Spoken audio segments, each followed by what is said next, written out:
Ողջույն։ Երեկ եւ այսօր մի քանի բան կատարվեցին, որոնք կարևոր համարելով ուզում եմ ձեր ուշադրությունը հրավիրել։ Մեկը Նիկոլի այցն է Գերմանիա։ Այնտեղ ինչ-որ բան է ստորագրել։ Չէ, ասում են մի անհանգստացեք, այս անգամ բան չի հանձնել, Ալիևի հետ չէր հանդիպում։ Ստորագրել է ինչ-որ հռչակագիր, անունը դրել են ռազմավարական օրակարգ, բայց ուշագրավը հետևյալն է։ Գրում են դիվանագիտական, տնտեսական, առևտրային համագործակցության մասին, ներդրումների հնարավորությունների խթանում, շրջակա միջավայրի պաշտպանություն, ֆլան-ֆստան ու հետո հատուկ ընդգծում։ Սա ընդամենը հռչակագիր է, միջազգային պայմանագիր չէ եւ իրավունքներ ու պարտավորություններ չի սահմանում։ Այսինքն անօգուտ բան են ստորագրել։ Նաև ելույթ ունեցավ այն մասին, թե այդ խաղաղության պայմանագիրը քաղաքացիական պայմանագիր կուսակցության եւ իր թիմի ձեռքբերումն է։ Ասում է, դժոխքի միջով անցել են ու հասել դրան։ Լավ կլիներ իրենք իրենց հարց տային, իսկ ով է անցել դժոխքի միջով։ Եթե իր ու ՔՊ-ի մասին է խոսքը, սխալ ձևակերպում է, որովհետև մինչ ուրիշներն անցնում էին դժոխքի միջով, իրենք անցնում էին բունկերների միջով։ Այդ ընթացքում տներ, դղյակներ էին կառուցում, փող էին աշխատում, հարցեր էին լուծում իրենց ԽԾԲ համակարգի համար։ Դժոխքի միջով անցել եւ անցնում է ժողովուրդը։ Այն ժողովուրդն է անցնում, որ իր 5000 զավակին տվեց ձեզ, կոչ արեցիք, քաջալերեցիք, տարաք ու հետ բերեցիք սև մեշոքների մեջ, սպայկայի բեռնատարներով։ Դժոխքի միջով անցնում է, չի անցել, մինչև հիմա անցնում է այն տատիկը, որի որդուն տարաք զոհեցիք, թորանը դարձրիք անհետ կորած, մյուս որդուն էլ պահում եք տնային կալանքի տակ։ Դժոխքի միջով անցնում են արցախցին, այն արցախցին, որի տունը հանձնել եք ու հիմա իր ավտոմեքենայի մեջ է քնում։ Այն արցախցի տատիկն է դժոխքի միջով անցնում, որի տունը նվիրել եք Թուրքին ու հիմա հարցնում է. քանի 100 տարի ես պետք է հավաքարար աշխատեմ, որ էլի տուն առնեմ։ Նրանք այո դժոխքի միջով են անցնում։ Այն մարդիկ են անցնում դժոխքի միջով, որոնք հասկանում են այս ձեր կործանարար քաղաքականությունը ի սկզբանե ու հա փորձում են դեմն առնել, այդ ընթացքում անցնելով բանտերի միջով։ Դժոխքի միջով են անցնում այն հայերը ու իրենց հարազատները, որոնք Նիկոլի ու նույն քո ՔՊ քաղաքականության արդյունքում հայտնվել են Բաքվի բանտերում ու հասկանում են, որ Հայաստանի իշխանությունը մատը մատին չի տալիս իրենց ազատության համար։ ՔՊ-ն այո, հայհոյանքների միջով անցնում է, անեծքների միջով անցնում է, նվաստացումների միջով անցնում է, բայց դա էլ չլիներ, բա ինչ էիք ուզում։ Դու պատերազմից մի 2 ամիս անց արդեն Ալիևի հետ հաց էիր կիսում, բաժակ էիր բարձրացնում։ Պատերազմից մի կարճ ժամանակ անց դուք արդեն թիմով քեֆ էիք անում, հարսանիքներ էիք կազմակերպում ու մասնակցում։ Չէ, դուք չեք անցել դժոխքի միջով։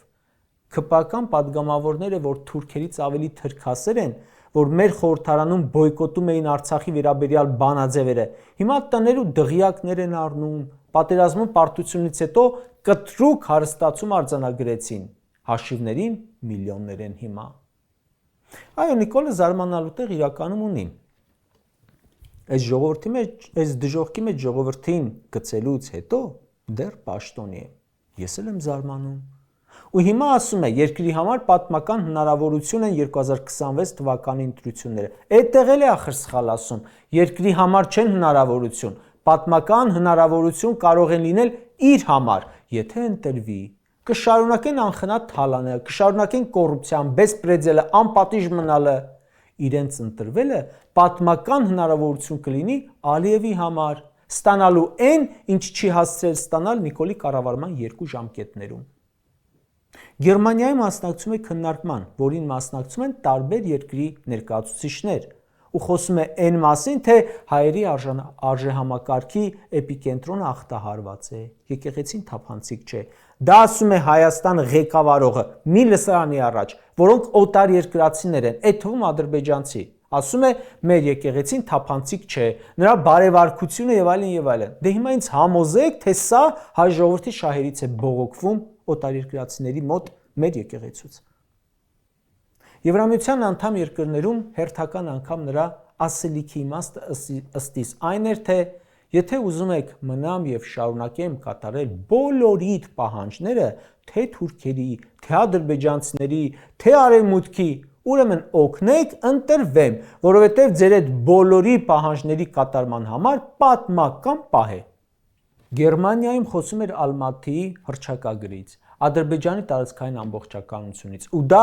Արցախի հանրապետության անկախության հանրաքվեի օրը։ 1991 թվականի դեկտեմբերի 10-ին Արցախի ժողովուրդը 99.8%-ով կողմ է քվեարկել Արցախի անկախության հռչակմանը։ Այսօրով Նիկոլը Եվրոպայում չգիտես ինչի կարևորում էր Ադրբեջանի տարածքային ամբողջականությունը։ Գերիները չէ։ Մեր խախտած տարածքը չէ։ Ադրբեջանի ռազմական բյուջեի ավելացումն էլ չէ։ Իսկ իր տարածքային ամբողջականությունը չէ։ Ադրբեջանի տարածքային ամբողջականությունը։ Այսօր ոչ միայն Արցախի անկախության օրն է, նաև մարդու իրավունքների պաշտպանության միջազգային օրն է։ Հայաստանում մարդու իրավունքների պաշտպանության մասին խոսելն արդեն ծիծաղ է հարուցում։ Մեզ մոտ ամեն օր փաստվում է, որ աշխարհի համեմատ ամենակատարյալ ձևով պաշտպանված է մեկ հոգի։ Նրանից մի քիչ թեթև մի խմբակ։ Մարդու իրավունքների պաշտպան ունենք, որը ամբողջությամբ իշխանական իրավունքների փայլուն սպասարկուն է։ Մարդու իրավունքների պաշտպանության օրը նշող երկրում մարդուն կալանավորում են իր քաղաքացիական դիրքորոշումը հայտնելու համար։ Մարդկանց են կալանավորում, մի մարդու էլ չէ։ Իսկ քաղաքացուն վրաերթ անող սպանողները ազատության մեջ են։ Այսօր փաստաբանը քաղաքական գործերով կալանքների նիստերին ոչ թե պաշտպանելու համար է գնում, այլ որ իր պաշտպանյալը մենակ չլինի, որովհետև մեկը կալանավորելու են։ Այսօր նաև մեր երկրում միջոցառումներ էին կոռուպցիայի դեմ պայքարի միջազգային օրվա առթիվ, որը նշվում է դեկտեմբերի 9-ին։ Մեր երկրի իշխանությունը քանի անգամ հայտարարել է, թե Հայաստանում կոռուպցիան իսպառ վերացել է, բայց բնականաբար սուտ է, որովհետև ամեն օր տեսնում ես արագ հարստացող պաշտոնյաների, պատգամավորների կամ նախարարի աշխատավարձով դղյակ առնող ՔՊԱ-կանի, հրաշքով հաջողակ բիզնեսմեն դարձած ՔՊԱ-կան պաշտոնյաների հարազատների, պետական հիմնարկներ, որոնցում ՔՊԱ-կաներ լցվել են գերդաստաններով, դանդաղ հարստացողներին փոխարինել են արագ հարստացողները։ Քաղաքացու ընկալումներում մեր երկրում կոռուպցիան 2018-ին մի քիչ նահանջելուց հետո արդեն լայն թափ է ստացել։ Քաղաքացին վստահություն չունի պետական որևէ ինստիտուտի նկատմամբ։ Քաղաքական բռնաճնշումները, երկակի ստանդարտները, բիզնեսի ու քաղաքականության սերտաճումը, գաղտնալսումները, մոնտաժած վիդեոներով քրգործերը, կառավարության ոչ թափանցիկ որոշումները, այդ բոլորը կոռուպցիա են։ Այն, որ ընդդիմադիր ընտրվում է համայնքապետ, իշխանությունը ձեռքից խլում է պաշտոնը, դա էլ է կոռուպցիա։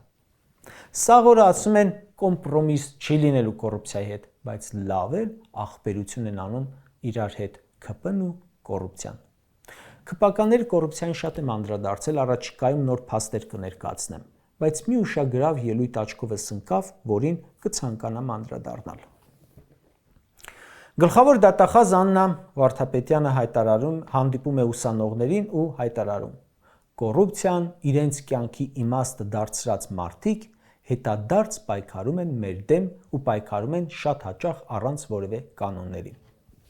Աննա Վարդապետյանը չի ասում, թե ում է ուղղված իր այդ քաղաքական ճառը, չի հստակեցնում, թե այդ մեր դեմ ասելով ում նկատի ունի, ՔՊ-ին։ Փորձենք գուշակել։ Ժորժ ջան, ձեզանից քանիսն են 17 տարեկանում աշխատել որպես պաշտոնյա, ասենք եղել թաղապետի օգնական։ Այդ տարիքում երիտասարդները սովորաբար աշխատում են մատուցող, առաքիչ, բանվոր, որ ձեռքի ծախս ունենան։ Մեր Աննան 17 տարեկանում աշխատել է ՀՀԿ-ական թաղապետի օգնական, համաձայն բազմաթիվ հրապարակումների, ու այն ժամանակ, երբ իր հայրը նույն թաղապետանում բաժնի պետ էր։ Հորդեմ հետո քրգործ է հարուցվում, երբ Աննա Վարդապետյանը Նիկոլ վարչապետի օգնական էր, այդ ժամանակ կարճվում է։ Սրանց պարզաբանում այնպես, որ մի թեթև գոնե համոզիչ լինի, ես չեմ հիշում։ Ուրիշ բան հարցնեմ, դատախազի աշխատանքներում կոռուպցիա կա թե չկա։ Դատախազությունը պարբերաբար հայտարարություն է տարածում, թե կես հեկտար, մի հեկտար հող են հետ բերել ու հանձնել պետությանը։ Սրա նրա նկատմամբ քրգործ են հարուցել, հողը այսպես ասած վերադարձել են պետությանը։ Բայց կես հեկտար տարածք վաճառելու համար քրգործ կա հարուցված, 12,000 քառակուսի կիլոմետր հանձնելու քրգործը ուր է։ կոռուպցիա չկա այստեղ։